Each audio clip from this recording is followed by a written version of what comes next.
Caracapo. And they stand well. They're ready here for the Idyllic Prince, where Nero Dio jumps a raging favourite. They're off. And he left with them as well, but it was Darty that actually hit the ground first. Caracapo will take him on. Coming across is Western Temple as well, and Laurentinio and Star Align are prominent. Now Romilly takes hold of the favourite Nero Dio, dropped him back about midfield. 3 deep though is RESORTMAN. They're followed by Jericho Missile and Outrageous, and the tail ender being Floyd. Working to the far turn, they leave the back nearing the 800. Caracapo crossed to the rails and led the way from Western Temple. A length off them then is Darty. Star Align is getting a nice run fourth. Over on the inside, Laurentinio just in front of Nero Dio. RESORTMAN having to work though 3 deep outside of the hot pot.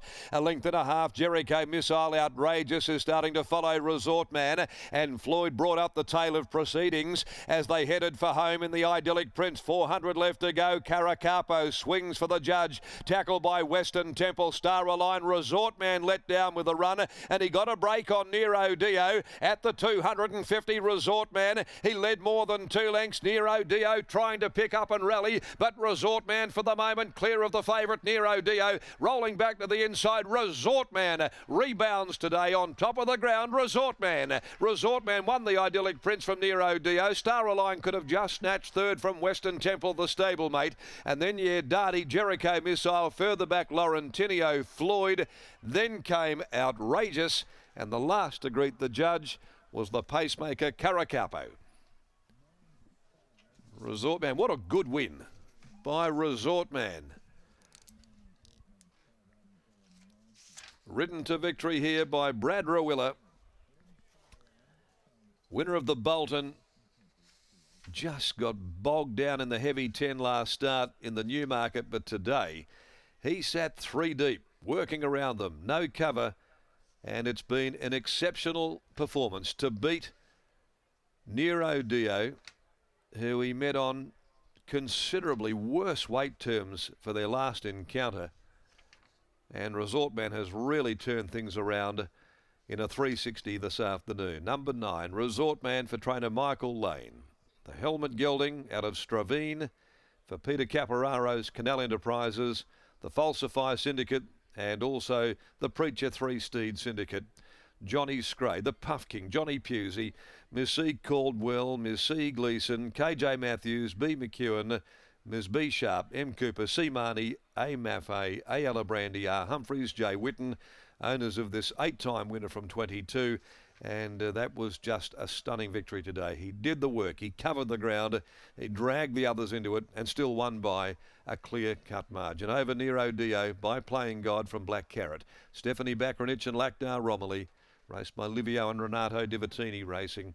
And third number 11, Star Align by Universal Ruler from Lenorni, and by Frosty Martin, Andrew Ingalls, P. Jackson, Brett Armstrong, G. Bowden, L. Chapman, MJ Armstrong, Pete Fernie, Clint Johnston, Porter combining 2 lengths, a length and a half in 1:19.04 and 35.82. But this is a horse today that did the work. He did all of the toil and still proved far too good, winning this Idyllic Prince Stakes for trainer Michael Lane.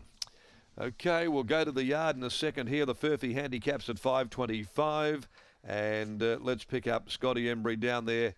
Sometimes weights and measures, you can throw that old reference out the window because it mattered 0 to RESORTMAN this afternoon.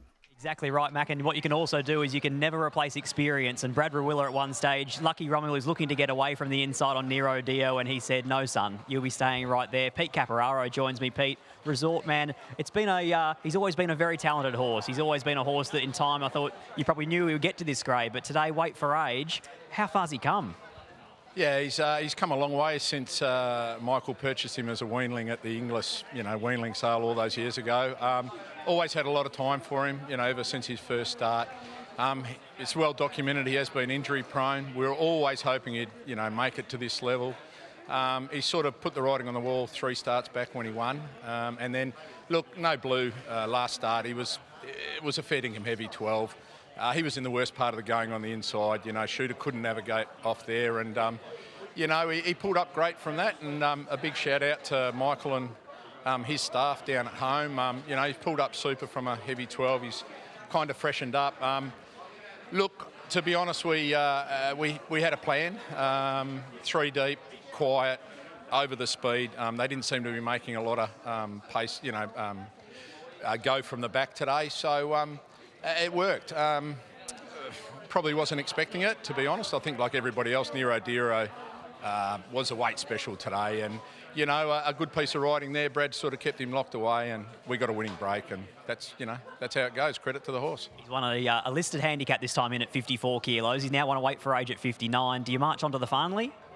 Yeah, that's the natural progression. We always had these winter races, you know, in mind. He's probably a length or two. Well, he was a length or two, I suppose, below summer grade before this prep. And, you know, we always had these races in mind. So, yeah, 2 weeks into the finally now, back to handicap. And we'll wait to see what the handicapper does to us on Monday, I suppose. Speaking of the handicapper, RWWA 105 rater. If you were dragged up somewhere near that triple figure mark, do you start to think about after the finally it might be time to think about something over the summer carnival? What are we now? We're not 95, are we, surely? To get to the triple figure, all right. Yeah, well, obviously, I mean, the horse is, you know, this is his first prep back after that long time out with an injury. So I don't know how deep we could go, you know, into this prep and then into a summer. I think, you know, it's probably go as far as we can this prep and then, you know, maybe come back for the January races and then maybe think about the summer handicap next year. I mean, he's still lightly raced and let's face it, he did have a year off. So, yeah, we'll keep going while the going's good. Congratulations. It's a long time between a weanling and today. You've been rewarded for patience. Well done. Congratulations to all the owners. Thank you. There's Pete Caporaro representing all the owners and Michael Lane. Here is Brad RWWA. Yes, Brad took his first ride on RESORTMAN today. Brad, this horse was 3 deep, no cover throughout when winning 2 starts to go. Carbon copy today, and you made sure that favourite was on your inside. Yeah, look, it worked out sort of for him. Obviously, 2 starts ago he was able to do it, but weight for age, always a different cup of tea sometimes. But, geez, he gave me a really great feel going to the gates, and even though it was 3 wide and sort of on and off without cover, because the horse in front of me was a couple of times it sort of shifted out, so I was still getting a bit of a suck up from it. And then, yeah, like you say, the favourite sort of went to push out under me, and we were going good enough to shut the door on him. So he was terrific, really, you know, strong performance. And Michael Lane, he's a great trainer, and he's got him on song today. It's always hard to be too confident on a horse when they're out deep like that, but the way he travelled into the corner, he didn't look like he was going to be beaten. Yeah, well, that's, like I said, even just, obviously it's my first ride on him and going to the gate, so I just couldn't have been full of more confidence. And, you know, I probably just was a little bit worried after a furlong that he just was going to truck a little bit, and then I got a rhythm with him, and, you know, look, on the turn, I was just thinking, geez, it's just, unless it catches up with him, he's going to be able to beat here now. So he got the job done, and, yeah, well done again to the team. As a quick word on all-day session, a horse you know well in the last, up to 1,300 metres, probably suitable? Yeah, I think so. On the gates, you know, like he's going to be straight away getting a good run, and this ground, you know, look, he just goes through it, you know, with no climbs whatsoever. So he won't have much ground to make up, and definitely he's going to be one of the main chances. Congratulations on the win. Appreciate it. Cheers. There's Brad RWWA. RESORTMAN takes out the Idealist Prince Stakes 9, 5, 11 and 1 here at Belmont after the feature. Our Sky Thoroughbred Central audience off to a break.